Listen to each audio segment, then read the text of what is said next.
Bonjour à tous les supporters, j'espère que vous allez bien. C'est Fabien et aujourd'hui on se retrouve pour un nouveau podcast qui sera consacré à la présentation des mondiaux de Prague qui auront lieu cette semaine et qui vont constituer le point final de cette saison olympique. Je rappelle que pour suivre le contenu du club, vous avez nos réseaux sociaux, la page Instagram Club Supporter du Patinage, la page Facebook Patinage, notre site internet, l'application pour les adhérents. Vous pouvez également nous contacter par mail pour avoir des précisions sur les adhésions et sur les événements et remplir nos formulaires pour faire partie de notre club. Ces mondiaux vont donc clôturer une saison olympique très intense. Ils seront à suivre comme toujours sur HBO Max, sur France TV, la plateforme sport et également France 3 et sur Eurosport 1 et 2 pour les commentaires habituels de Anne Boyer, Alban Préaubert et Tiffany Zaorski. Ces mondiaux ont toujours un caractère un peu particulier lors d'une saison olympique, car il y a beaucoup de retraits, de blessures, de pauses, ce qui donne un plateau en général un peu plus ouvert. Par exemple, nous aurons seulement une catégorie où les champions olympiques seront présents, ce sera en danse sur glace, avec Laurence Fournier-Baudry et Guillaume Cizeron. Les champions olympiques des autres catégories, on en a déjà parlé, seront absents. On va revenir dans un premier temps sur la sélection française pour ces mondiaux. C'est exactement la même sélection qu'au jeu avec uniquement une modification, un ajout pourrait-on dire, c'est la présence de François Pitot pour la catégorie homme. Il bénéficie du quota supplémentaire remporté l'année dernière par Adam Wimfer et Kevin Emos. On espère donc qu'il pourra défendre à 100% ses chances, profiter de cette expérience et se qualifier peut-être pour le programme. Justement, la catégorie homme sera ouverte en l'absence du champion olympique Mikhail Shaidorov, mais il y aura néanmoins un grand favori. C'est Ilya Malinin, évidemment, très déçu après sa 8e place au jeu où il avait complètement explosé dans le programme libre, un naufrage mental qu'il avait expliqué sur les réseaux par différentes pressions, différents éléments.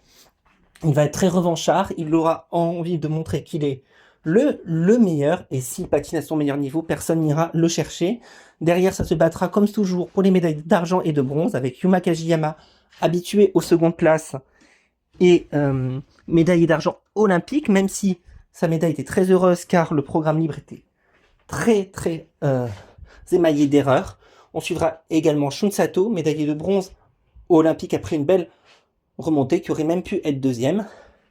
Et côté français, on suivra Adam Wimfa, qui avait très bien réussi son programme court avec un record personnel à plus de 102 points, avant malheureusement de craquer lui aussi comme les autres dans le programme libre, et de terminer seulement 7ème. On espère que cette fois-ci, il réussira 2 programmes de bonne facture, ça pourrait lui permettre de monter sur le podium comme en 2024, ou à minima de viser un nouveau top 5. Le top 5, c'est aussi l'objectif de Kevin Emos, qui avait plutôt bien réussi ses programmes courts aux Jeux Olympiques, dans le par équipe et dans l'individuel, un petit peu plus en difficulté dans le programme long, sans toutefois que ce soit catastrophique. S'il réussit 2 bons programmes, lui aussi pourrait se rapprocher du top 5, comme l'an dernier. On suivra également des patineurs qui ont un petit peu raté cette compétition olympique, comme Torgachev. À noter chez les États-Unis l'absence de Jason Brown, qui avait été finalement sélectionné, qui a décidé de mettre un terme à sa carrière et qui sera donc remplacé par Jacob Sanchez. Jason Brown, très grande carrière, mais qui s'estimait ne plus être compétitif techniquement.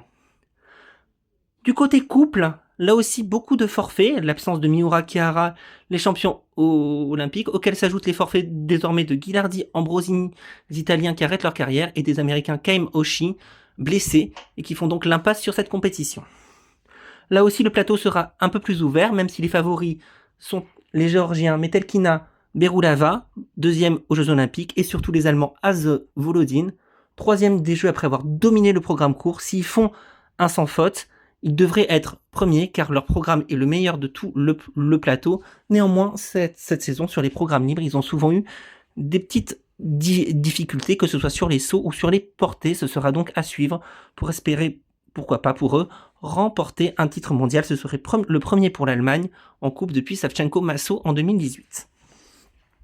Chez les femmes, également un plateau un peu plus ouvert avec l'absence de la championne olympique Alice Aliou, le forfait annoncé de la Suissesse Kimi répond cette semaine.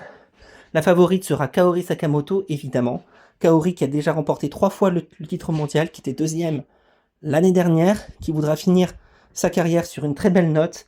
Elle qui avait été très déçue aux Jeux Olympiques après sa deuxième place, à cause d'une erreur sur une combinaison. Elle a 2 programmes artistiquement très très forts. Techniquement, elle est un petit peu en dessous, par exemple, d'une Amber Glenn, mais si elle fait 2 programmes sans faute, les composantes devraient lui permettre de l'emporter assez nettement. Amber Glenn, justement, on va la suivre car elle avait complètement raté son programme court aux Jeux Olympiques, seulement 13e. Une erreur avec un double boucle, une combinaison dégradée. Elle avait fait un excellent libre, 3e du programme libre. Si jamais elle réussit 2 programmes parfaits, la médaille sera pour elle. Elle a 27 ans, c'est donc compliqué de savoir si elle sera présente sur la prochaine Olympiade. C'est le moment ou jamais pour elle de décrocher une médaille. Derrière, ce sera très ouvert avec Amina Kai qui maîtrise le triple axel, qui avait remporté le programme court au jeu et finalement une médaille de bronze. Et la 3e japonaise, Moneshiba, dont on sait que ça va toujours être une fille très régulière, mais pas toujours très expressive et très inspirante artistiquement. Côté français, on suivra Lauryn Schild, qui avait un petit peu raté son programme court aux Jeux Olympiques, qui s'était qualifié de justesse, qui visera ici 2 programmes sans faute pour espérer briller.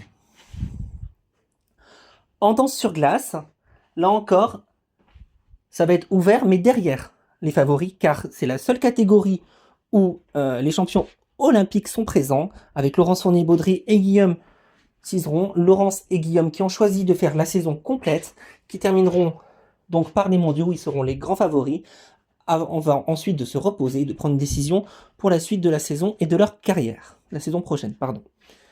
Ils seront les favoris. Derrière, on devrait retrouver à la lutte les Canadiens Piper Gill et Paul Poirier, superbes médaillés aux Jeux et qui vont sans doute mettre un terme à leur carrière après ces mondiaux. Et les Anglais Ferguson qui avaient malheureusement raté leur programme libre lors des Jeux, 7e seulement. Ils voudront se reprendre, ils voudront obtenir une 2e médaille mondiale consécutive, et si leur programme passe sans problème, ils pourraient même obtenir la médaille d'argent, tant leur programme écossais est magnifique. Pour les places d'honneur, ce sera très ouvert, avec les autres Américains Zingas, Kolesnik très prometteurs, les Lituaniens Reed, Ambrulivicius, sans oublier les Français Lopareva Brissot, qui pourraient viser un premier top 5 mondial, eux dont le meilleur résultat au championnat du monde est une 8e place. On n'en a pas parlé, mais en couple, on suivra également avec attention Camille et Pavel Kovalev, qui avaient terminé 16e des Jeux en se qualifiant pour le programme libre avec 2 belles performances. On espère pour eux un programme court sans faute. Il y avait une toute petite erreur lors des Jeux Olympiques. Et également, dans le programme libre, on espère la réussite de ce triple salto en parallèle que Camille avait raté lors des Jeux Olympiques et qui pourrait passer pour la première fois. En tout cas, Camille et Pavel, on peut le souligner, ont choisi de continuer pour une Olympiade supplémentaire. On ne peut que saluer leur longévité. C'est pour ça que j'en parle en fin de podcast, car c'est vraiment un événement très important. Voilà ce qu'on pouvait dire pour ces mondiaux, pour cette présentation. Je vous retrouve la semaine prochaine pour un podcast résumé de cette compétition. Et en attendant, je vous souhaite une bonne semaine à suivre les mondiaux sur HBO Max, Eurosport et France TV. Bonne semaine, au revoir.